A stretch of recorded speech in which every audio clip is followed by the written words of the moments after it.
Hello all, and happy Monday. Yes, of all things, a video appears on a Monday. I have a rather empty week, schedule-wise, and thought it would be a good time to do what I've decided to call Oddity Week, where we will take a look at a different weird vehicle today through Friday. All of these cars are decidedly on the obscure side of things as well, so I'll be using photos from alternative sources, and there won't be the normal flyby openings. Anyway, let's get started with the Yamaha OX99-11. It's a fun name, isn't it? Yet another bubble-era fever dream from Japan's auto industry, the OX99-11 was Yamaha's attempt to make an F1 car for the road, a project that had already been attempted, or would later be attempted, by a number of larger manufacturers with varying degrees of success. Yamaha had entered Formula One as an engine supplier in the late 1980s, designing and building power plants for Zaxbyg, Brabham, Jordan, Tyrrell, and Arrows. Though they never had any noteworthy success as an engine supplier, by 1991 they were building a 3.5-liter V12 with the internal designation of OX99 that was showing promise. No points for guessing where the name for the road car comes from. Hoping to capitalize on as-yet unrealized victories, they decided to build a companion road car powered by a detuned version of the engine, intended to be like nothing else on the road at the time. For some bizarre reason, this project ended up under the aegis of the sporting goods division of Yamaha. Better than the musical instruments division, I suppose, but still, normal Japanese in the early 90s things, I guess. The first chassis design, from a German firm, was rejected for being too ordinary, and eventually design responsibilities ended up in the hands of a British consultancy, International Automotive Design, or IAD, which is perhaps best known for their work with Mazda on developing the MX-5. In collaboration with an ex-March F1 founder to ensure the vehicle was sufficiently racy, IAD produced a carbon fiber monocoque, aluminum-bodied little beastie that definitely met the bizarreness requirement.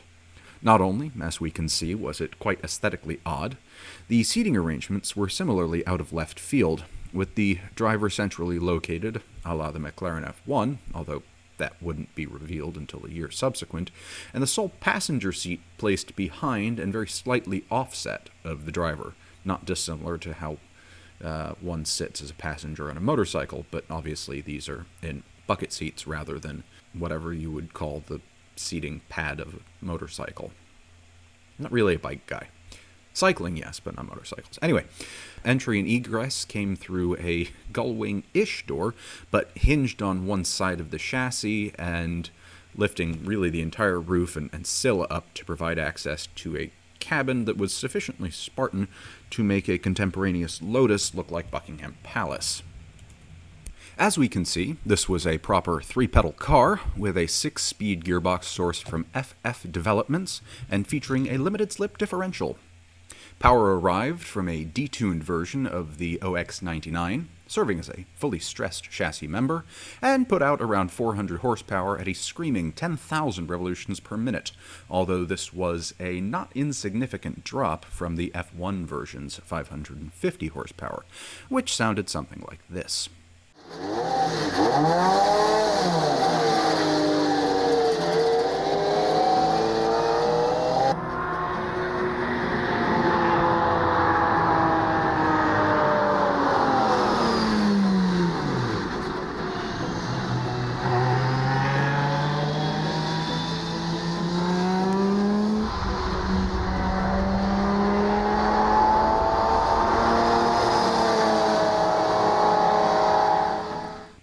Big AP brakes, 6-piston at the front and 4 at the rear, provided stopping power, and Goodyear tires were to be provided from the factory. Unsurprisingly, suspension was double wishbones and push rods, and all of this only came out to around 1,150 kilograms, or 2,500 pounds, but apparently early testing revealed handling challenges as well as aerodynamic peccadillos. IAD had built 3 cars and a rolling chassis at this point, and was working through refinements on the vehicle when budget disputes caused Yamaha to withdraw from the joint venture, preferring instead to complete the vehicle in-house. It was only a few months after this split that the Japanese economic bubble burst, and as usual with these sorts of projects in times of economic distress, it was placed on temporary hold for a year or so while they waited for the economy to recover. Needless to say, the Japanese economy did not recover in a timely manner. Some might actually argue it never has, but that's an economics discussion and one for a different day. The project was therefore never resumed, and it instead was quietly cancelled a year or two later. It's a shame, because this thing would have been a delight to see if it had made it onto the road, and hopefully would then have had a track or race version to follow. Oh well.